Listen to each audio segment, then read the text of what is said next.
Hi అండి, welcome to Telugu kitchen మంత్ర. ఈ రోజు నేను మీకు చేసి చూపించబోయే వంట వినాయకుడికి ఎంతో ఇష్టమైన మోదకాలు. ఇది చాలా సింపుల్ గా ఈజీగా చేసుకునే రెసిపీ. దీనికోసం ఒక బౌల్ పల్లీలు, ముప్పావు బౌల్ తురిమిన బెల్లం, కొద్దిగా నెయ్యి. ముందుగా స్టవ్ ఆన్ చేసుకొని స్టవ్ పైన కడాయి పెట్టుకొని అందులోకి పల్లీలు వేసుకొని మంట మీడియం ఫ్లేమ్ లో ఉంచుకొని పల్లీలు దూరగా వేయించుకోవాలి.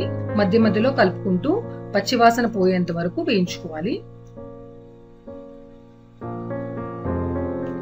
ఇప్పుడు పల్లీలు దూరగా వేగిన తర్వాత అవి చల్లార్చుకొని పొట్టు తీసుకొని జల్లెడ పట్టుకొని ఒక మిక్సీ జార్లోకి తీసుకోవాలి.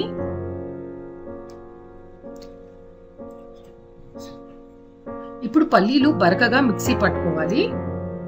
ఇప్పుడు ఒక స్పూన్ ఇలాచీ పౌడర్ వేసుకొని మనం ఇందాక తురిమి పక్కన పెట్టుకున్న బెల్లంని మిక్సీ జార్లోకి వేసుకొని మొత్తం స్మూత్ పౌడర్ అయ్యేలాగా గ్రైండ్ చేసుకోవాలి.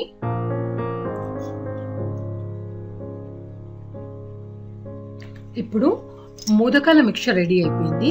ఇప్పుడు మౌల్డ్కి రెండు వైపులా నెయ్యి రాసుకొని అందులోకి స్టఫింగ్ పెట్టుకొని గట్టిగా ప్రెస్ చేసుకుంటూ ఎక్స్ట్రా అంతా తీసేస్తూ మోదకాలను తయారు చేసుకోవాలి. టేస్టీగా, హెల్దీగా, చాలా సింపుల్ గా చేసుకునే మోదకాలు రెడీ అయిపోయాయి. ఇప్పుడు సర్వింగ్ ప్లేట్లోకి సర్వ్ చేసుకోవాలి.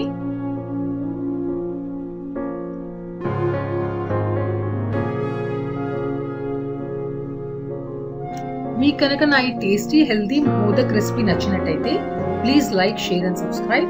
Thank you for watching.